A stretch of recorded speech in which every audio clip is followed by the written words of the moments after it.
Hi, Hare Krishna. I'm Rasacharya and this is Bhakti Yoga Sangha, and I would like to continue with, with another verse from the book of Yoga, Bhagavad Gita. It's quite warm here now, so yesterday I talked about this Vyavasayatmika Buddhir, this one-pointed intelligence that how we should develop this resolute purpose in spiritual life. And Krishna continues with a verse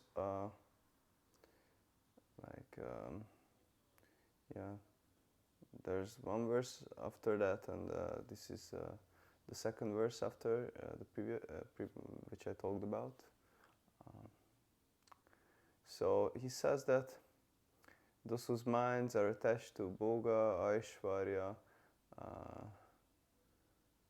Bhoga, Aishvarya, Prasaktanam, Taya Parita Chetasam, Vyavasayatmika Buddhi Samadho Navidiyate. So those who are attached to Bhoga and Aishvarya, to opulence and enjoyment and opulence,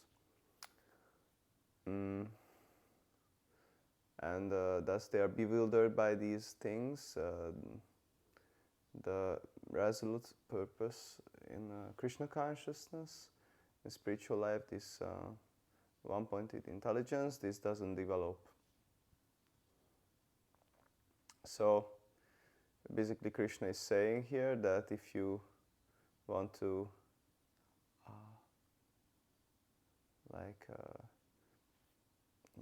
ignite fire, then you shouldn't be pouring water on it at the same time. Also, Srila Prabhupada explains in the purport that samadhi, this means that one's mind is fixed in the understanding of the self. When the mind is just fixed in one thing, in spiritual life, the absolute truth. So, yes, if we would like to develop this samadhi, then we should be very careful with material enjoyment, and especially illicit enjoyment, which means eating meat, fish, eggs, and intoxication, gambling, and illicit sex. So a yogi cannot do these things. If he wants to develop, then he has to let go of these sinful activities. I just met this person today. I became a little bit upset by him. Just went to downtown, try to give out some books, and this person says that I was just walking back home, and he said, "Just can I just talk to you? Can I just talk to you?" I was in the monk dress, and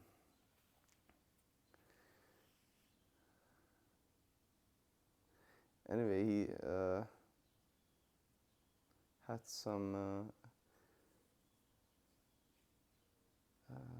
quite challenging questions. Anyway, I won't go into the details now. And he says that these are my mountains. God sent. This is my earth. God created this earth for my enjoyment. And then I said to you that that's your illusion. That you're the enjoyer. That's just. This is going on nowadays. This is in the name of religion. Basically, there's it's just enjoyment and people sinning and enjoying in the name of religion. But religion means the opposite, detaching from material enjoyment and attaching to God, attaching to Krishna. So anyway, so if you want to develop on this path of God consciousness, spiritual life, we should let go of the illicit activities, but also, so even if it's regulated, the enjoyment, it's said in also Bhagavad Gita that yagyartat karma nonyatra lokoyam karma bandhana, that only so karma activity which is performed for the satisfaction of God, the enjoyer of all sacrifices, all austerities, and the ultimate enjoyer. So that these activities don't bind. Karma nonyatra lokoyam karma bandhana. But which are not performed for the satisfaction of Vishnu, Krishna. These activities bind us. So basically it means that any activity we perform for sense enjoyment, that these things will have a reaction, bad effect on us, our consciousness. So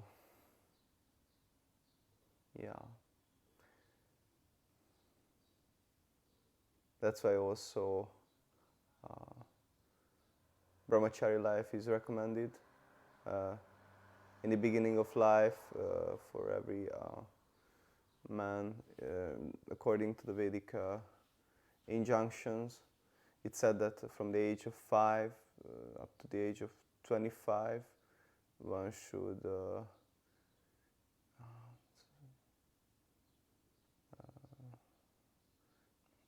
be trained up by a spiritual master, should live in the ashram of the spiritual master, and he should serve the guru and learn from him. And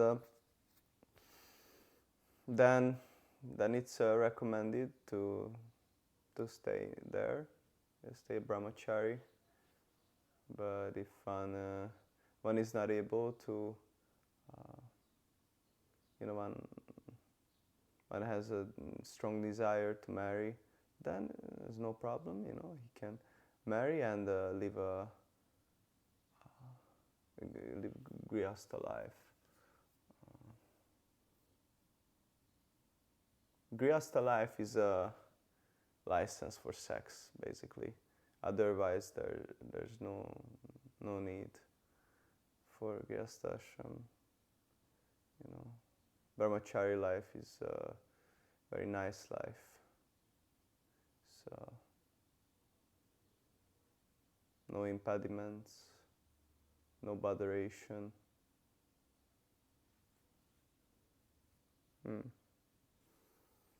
So but if one cannot do that, then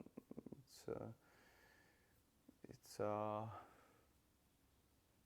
allowed to marry, and one marries and goes back home,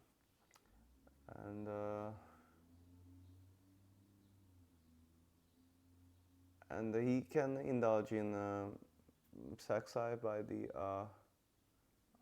sanction of the guru. Actually, he should even ask his spiritual master if he can, have Krishna conscious children. So that's all. Yeah, once in a month, which is allowed after the menstrual period of the woman. So that means this is household life. This is good ashrama. This is shelter, spiritual shelter. So it's not that we it's said in Srimad Bhagavatam, one of our scriptures, that in this Kali Yuga, marriage will, this age is called Kali Yuga, the lowest age, the most fallen age. It's said that marriage will be like people will marry only by verbal agreement. So there won't be any spiritual rituals for that. People just, oh, will you marry me, and that's it, and then they divorce. But also in Vedic life, there's no such thing as divorce. So, but also that's not the end. Grihastashram is not the end, because it should be followed by Vanaprasthashram. So it's that from 25 to 50 there's Grihastashram, and from 50 it's Vanaprasthashram until like 75. And that means that at that time the man may or may not stay with the wife, but then even if they stay together, then they will live like two spiritual practitioners. Not that, then there's no more sex life. Also, the children are grown up, so they just live for austerity and for devotional service.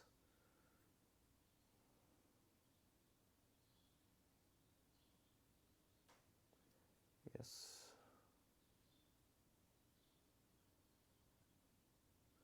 And then, and this is for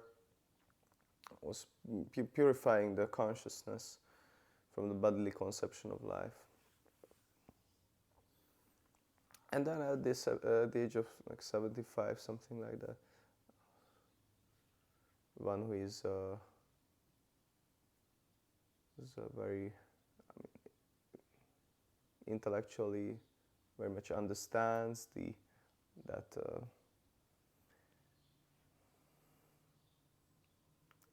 that all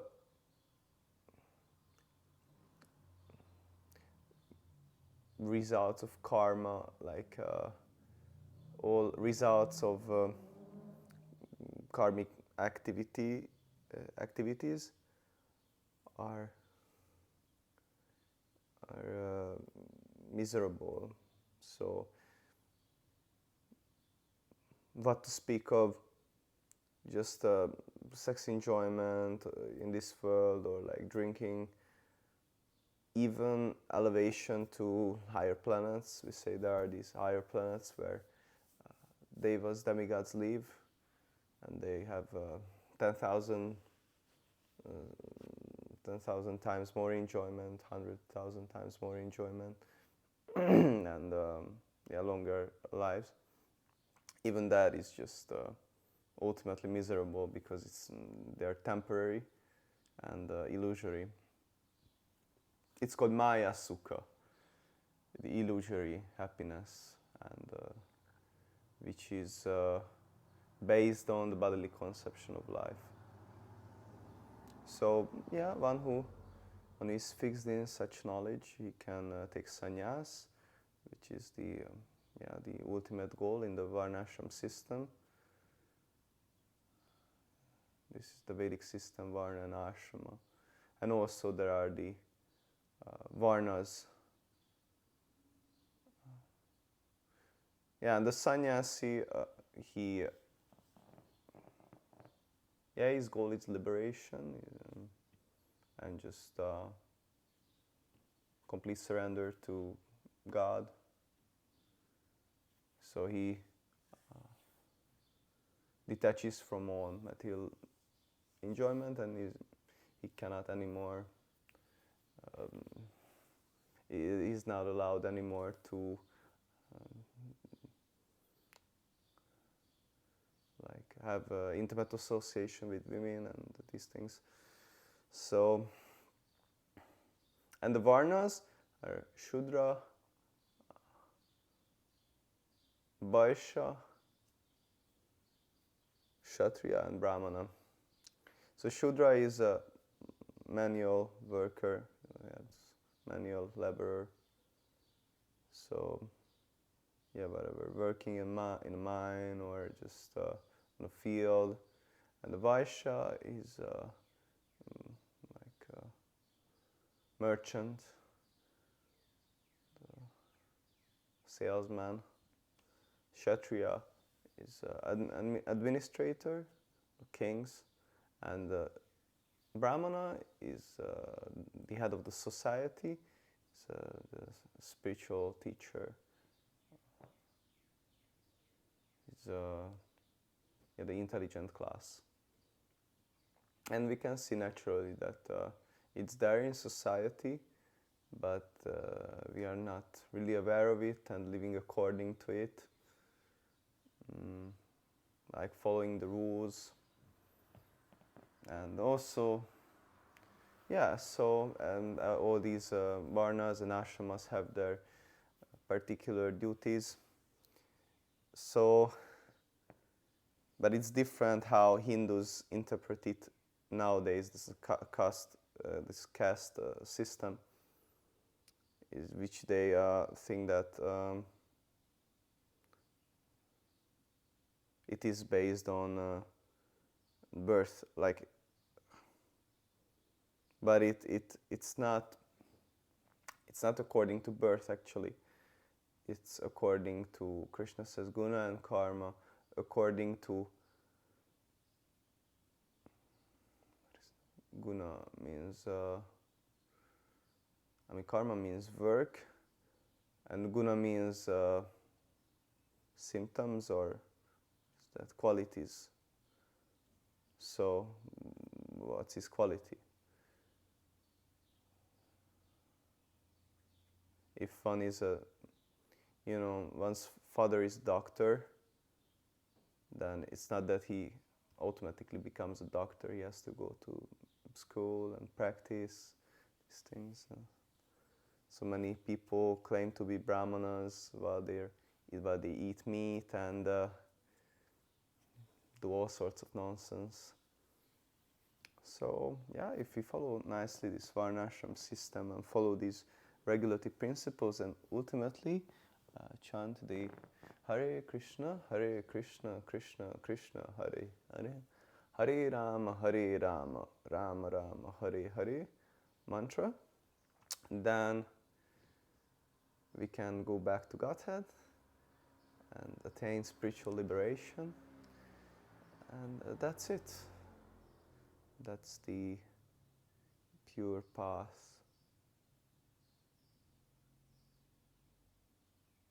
The auspicious path.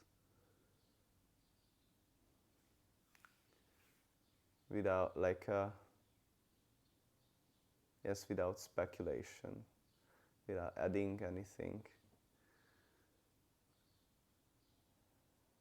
This is the Vedic conclusion.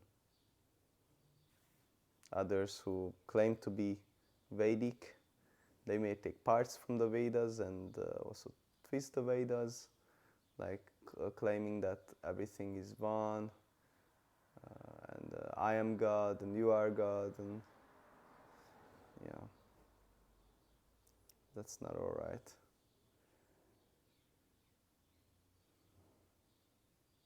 That's like the milk contaminated by the poison of a snake. This Mayavad philosophy, Mayavad Bhasha Shunile Haya Sarvanash. That Vyasadeva wrote all these Vedas. Jiverani Stara Lagi Sutra Kalya Vyas Mayavad Bhasha Shunile Haya Sarvanash. So Vyasadeva wrote all these Vedas, and for the deliverance of the jivas, of the living entities. But Mayavad Bhasha Shunile, who hears this commentary of this Mayavad commentary on the Vedas, that this everything is God, everything is everyone is God. And in one sense, yes, but qualitatively, everyone, all the souls, and God is also Sachidananda, eternal, blissful, and full of knowledge. But God is the great, God is the whole, and we are just part and parcels. We are the small particles of, like the fire, we are just sparks of fire, and He's the big fire. So one who hears this, Mayavad Bhashana, Haya Sarvanash, when his spiritual life is destroyed.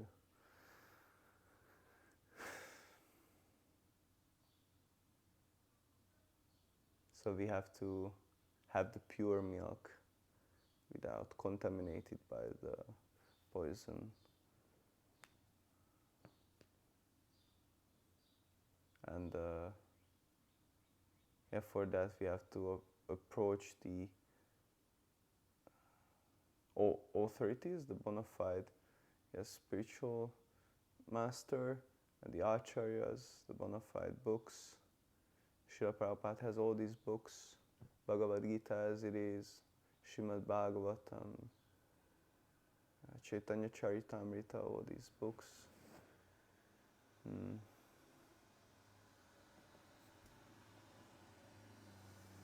Okay, thank you very much. Hare Krishna.